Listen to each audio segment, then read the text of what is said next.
නෑ. එයා යන්නේ 4න් 4. අපි කියනවා අපි ඒකට කියනවා 4 4 කියලා.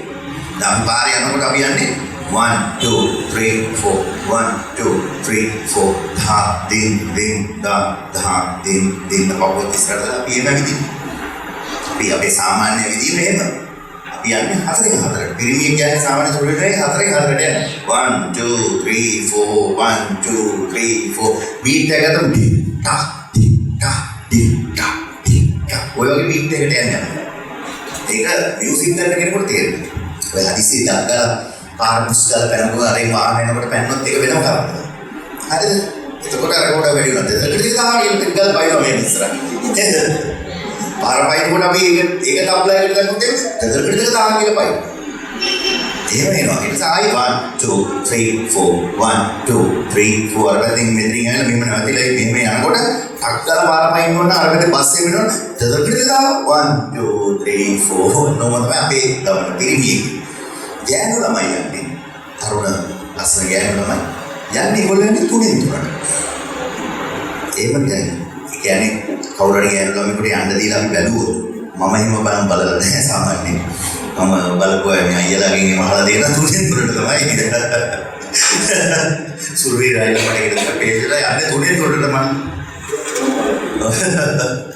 ඒගොල්ලෝ යන්නේ මෙහෙම 1 2 3 1 2 3 1 2 3 1 2 3 1 2 මොකද ඒ ලාලිත්‍ය කියන එක තියෙන්න ඕනේ. ඒගොල්ලෝ 1 2 3 4 කියලා කියොත් ඒක අන්බැලන්ස්. මේ බැලන්ස් එකක් නැහැ. නමුත් ගෑනු ළමෙක් යන්න ඕනේ 3න් 3ට. 1 2 3 1 2 3 1 2 3 1 ඒකට අපිට කියනවා ඒ 1 2 3 බීට් එකට ඉක්ස සින්දු. නින්ද නැතිරයි සඳ කඳුළු මේ 2 3 1 2 3 හැංගිලා බලන්න ඕගොල්ලෝ යනකොට යන්නේ 3න් 3ට යන්නේ. හරි සමහර වෙලාවට ගෑනු ළමයින්ට පාරවන දරද ටික 1 2 3 1 2 3 මම එහෙම තියෙනවා. අපි 3න් 3ට යන විදිහ පිරිමි 1 2 3 1 2 3 එතකොට ගෑනු ළමයි කියනවා චී මේ වගේ ඇටිටියුඩ් එක මොන ආසනයනේ ළඟට ආවොත් ඌ යන්නේ 1 2 3 ගෑනු ළමයි 1 2 3 4 1 එහෙම යන්නේ කියොත් පිරිමිමයි කියනවා ඌ බල්ලෙක් වගේ වන් ඊගේ කිසිම නැහැ නේද ගතිය එහෙම කියනවා. එතකොට තමයි මේ ලෝකෙ ඩිස්බැලන්ස් බැලන්ස් එක සමබර නැහැ. ඊට පස්සේ අපි කියමු අපි ඊට පස්සේ එනවා වයසට යනවා ටික අවුරුදු 60ක් වෙනවා 70ක් වෙනවා අපිට 80ක් විතර වෙනකොට අපි ටික ආපහු අපි අර අන්බැලන්ස් වෙච්ච ගානට අපි අර 1 2 3 4 1 2 3 4 කියලා ගෙට එක වෙලා අඩු වෙනවා අපි.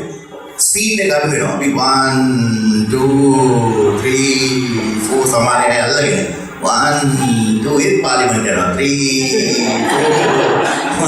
4 අල්ලගෙන ටීවී කරුත් එකට මැද ගාගේ ඡන්දෙ දෙන්න යනවා පාර්ලිමේන්ත එකට යනවා 1 2 එහෙම තමයි ලයිෆ් එක. ඊපස්සේ එන ටික අපි ආයෙ පොළොවට පස්සෙලා වුණ ආයෙ පටන් ගන්නවා ආයෙ පොළොවේ දානවා වගේ. තමයි මේ ජීවිතේ හැම දෙයක්ම මේ කලාවත් එක්ක සම්බන්ධ වෙලා තියෙන්නේ. මේ කාල පද්ධතියත් එක්ක සම්බන්ධ වෙලා තියෙන්නේ. ඒක ගැන ඉගෙන ගත්තම ඒක ගැන දැනගත්තම ඔබට තේරෙනවා. හරිද? එහෙනම් හැමෝටම ජය වේවා. අපේ දරුවන්ගේ අධ්‍යාපනයේ වැඩ කටයුතු සියලු දේවල් සාර්ථක වේවා කියලා ප්‍රාර්ථනා කරනවා.